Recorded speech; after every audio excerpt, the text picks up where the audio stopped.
KTDC ഉണർവിന്റെ ഘട്ടത്തിലെന്ന് chairman P K. Sasi. സ്ഥാപനങ്ങളുടെ മുഖം മിനുക്കി നവീകരിച്ചു.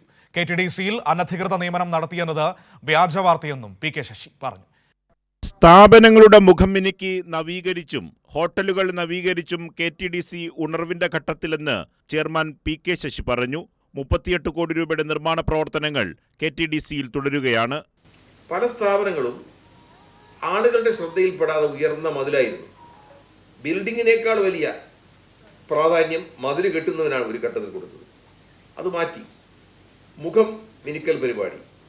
അതിൻ്റെ ഭാഗമായി സ്ഥാപനങ്ങൾ നല്ലതുപോലെ ജനങ്ങളുടെ ശ്രദ്ധ പിടിച്ചു പറ്റുന്ന ഒരവസ്ഥയിലേക്ക് വന്നു. അതുപോലെ തന്നെ പല ഇക്കണോമിക് പ്രോപ്പർട്ടികളും ലാൻഡ് പ്രോപ്പർട്ടികളായി കൺവെർട്ട് ചെയ്യണ്ടായി. KTDCയിൽ അനധികൃതമായി നിയമനം നടത്തിയെന്നത് വ്യാജവാർത്തയെന്നും പി.കെ. ശശി പറഞ്ഞു.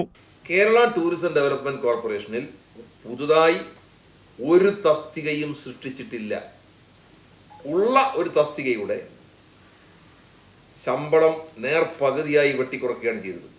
ഇവിടെ ഉണ്ടായിരുന്ന സെക്രട്ടറി കം ഫിനാൻസ് കൺട്രോളറായിരുന്നു.